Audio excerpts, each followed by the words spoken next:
Bonjour! Flûte avec 101, la base. Comment bien tenir ta flûte? D'abord, assure-toi que le trou ici en haut est bien aligné avec les autres trous de ta flûte. Ensuite, trouve ta main droite. C'est celle qui serait, si tu serais assis au local de musique à ta place habituelle face au tableau, c'est la main qui serait du côté des fenêtres. Donc, présentement, c'est la main qui est de l'autre côté. Moi, ma main droite, je suis face à toi, donc elle est à l'envers. Tu attrapes le pied de ta flûte, tu viens placer le creux du bec sur ton menton. Avec la pulpe, le gras qui est sur ton pouce, tu viens boucher le trou qui est derrière ta flûte. Au début, tu le cherches. Plus tu vas jouer de la flûte souvent, plus ça va venir se placer tout seul au bon endroit. Mais pour l'instant, prends le temps de le trouver puis de bien le boucher. Même chose ensuite avec l'index, le majeur et l'annulaire. Et encore là, prends le temps de chercher différentes façons jusqu'à temps que tu trouves la meilleure façon de bien boucher chacun des trous. C'est très important. Tu sais pourquoi. Ça sonne pas bien quand il y a un trou quelque part qui ne bouche pas bien. Tu peux aussi, petit truc, pratiquer face à un miroir. Hein, tu vas le voir tout de suite s'il y a un trou comme ça qui n'est pas bien bouché. Je rappelle aussi que c'est le coussin, la pulpe du doigt qui doit boucher le trou, pas le bout en dessous de l'angle. Hein? Si tu as l'air de ça quand tu joues, c'est fort probable que tu as des fuites d'air.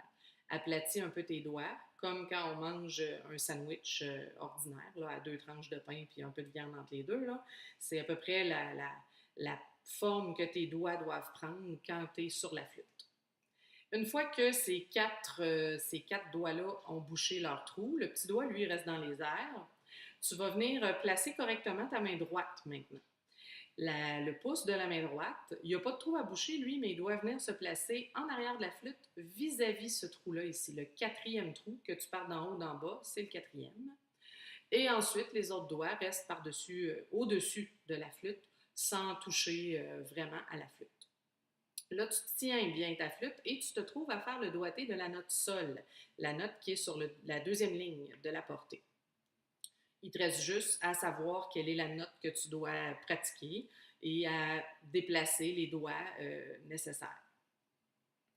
Maintenant, faire attention aussi à bien souffler dans ta flûte. Trop fort, ça fait mal aux oreilles, ça fait un son qui crie, c'est même pas une vraie note. Trop doux, c'est pas une vraie note non plus, puis on entend un son qui chevrotte un petit peu, qui tremble. Ça fait pas très beau. Donc, pour souffler exactement comme il faut, pense à faire danser la flamme d'une chandelle sans l'éteindre. Si tu penses que tu souffles trop fort et que ça risquerait de l'éteindre, ben c'est trop fort pour la flûte. Si tu penses que ton souffle se rendrait même pas jusqu'à la flamme puis qu'elle resterait plus immobile un peu, ben c'est que c'est pas assez fort, on t'entendrait pas bien, puis ça ferait pas un beau son. Et finalement, l'articulation, les je t'ai déjà fait des démonstrations en classe pour montrer la différence peut-être à tes parents qui se demandent à quoi ça sert. Ben, si je te joue une pièce sans faire d'articulation, juste en soufflant un peu comme si je soufflerais dans une paille, là,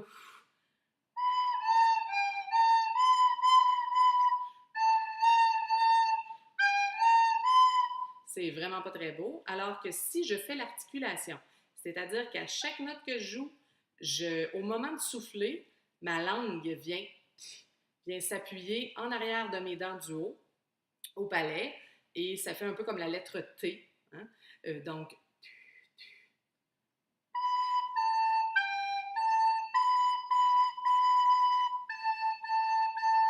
ça fait des notes plus précises, ça fait un son plus clair et c'est plus agréable côté mélodique.